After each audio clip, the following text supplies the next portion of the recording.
The Bushiris will have to report to court for their case on Thursday, and if there are a no-show, a warrant of arrest will be issued. The couple faces charges of fraud and money laundering. Ian says Pule Lashwiti is in Pretoria. What have you been able to find out for us, Pule?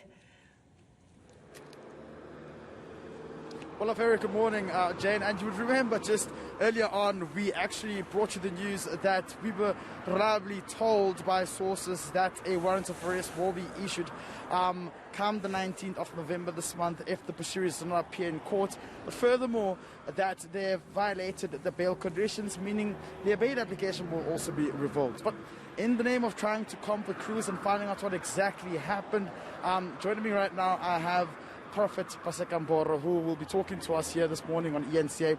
Prophet, thank you very much for joining me this morning. Now, just a couple of weeks ago, you had said that you and Bushiri had come to terms to actually, clean everything and have a working relationship. If you could just quickly tell us about that. No, well, it was about peace and support for him to be out on bail through my prayers so that he can get out. We sit, we talk, we see how we can rebuild the life of the victims, his life, ECG Church, the image of the whole church, prophetic ministry, and fix things. So we met, we spoke, and while we were still talking, I hear that is out of the country. And remember, we went to court. I won against that defamation of character. And with costs. So I was still waiting for the costs to be paid. And then as they withdrew, from the battle, and we agreed that I will not proceed, on the battle because he's fixing things. So this is what happened now. And what was the meeting about when you met at this private location? No, look, it was not in a private location. Remember, Bushiri came to me first. I assisted him before. And then when he was down, he also honored me. And this time we met in his house. Remember, it was a consistent fight every day. I was bringing evidence, the victims, speaking for them. Whenever, bringing the facts that there are issues that need to be fixed. And it was about that can you please stop, cease fire, let's talk, and see wherever differences, whatever can be fixed. Because the image of the church, the image of Christ, his image is at stake.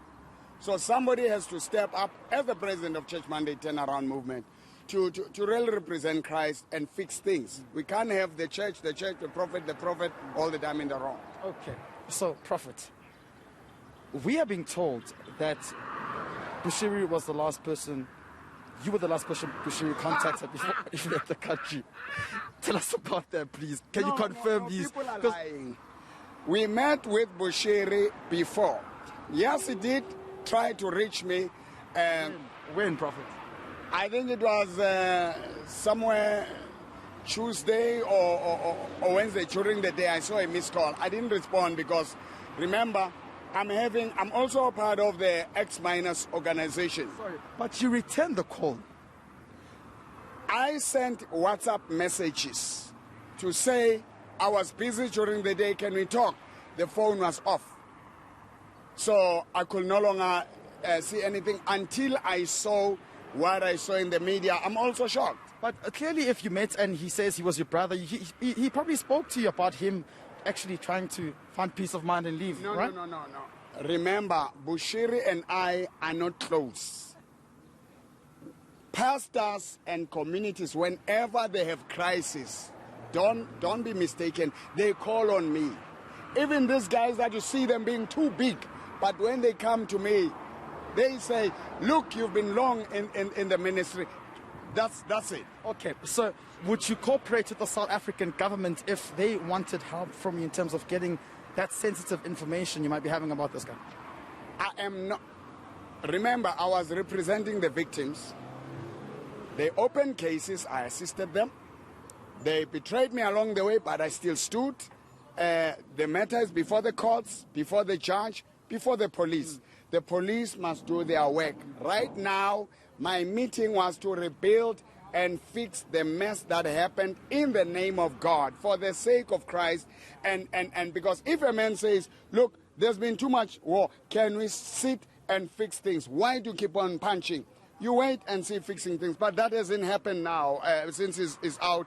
And since he went out, I mean, what was this peace about? These are the things that we need to engage. Because now our agreement to fix things are in a mess. So we need to still meet. I don't know how we will meet in this condition. Fair enough. Just another question before you go. I think it's quite important that we clear this because there's a lot of speculation here. We are told that you received lucrative funds from Bushiri when he was out on bail. The eve before he was out on bail, he met you at his private location, at his place. Like you say, we are told that there was a golden handshake there. Number one, the cases are still there. Asked all the witnesses. I never told them to withdraw cases. I responded to the cry of the people as a prophet in this country. And then I responded to the cry of the family of Prophet Bushiri and the entire leadership of ECG Church to say, can we stop the attacks on social media and sit down and talk? And I sat down and talked. Ceasefire on my side, on their side. Remember, Nana Poku, the rapists, they still send threats and all that. That message hasn't come out from their side. So I am standing for the peace and justice for all. And there's no handshake. The handshake that must happen, I won the legal battle. I must be paid the money I paid the lawyers. And I haven't been paid that. So you don't know what Bushiri tried to contact you about before he mysteriously escaped the country? As we were in talks, remember, people lost money. He also says he was scammed the money. He also facing attacks, emotional and all that. So as a Christian, another person who is a Christian and a leader, wherever there are wrongs, remember, I was standing almost every day, hammering him, praying for his change and the whole thing to come out. So when last did you speak to him?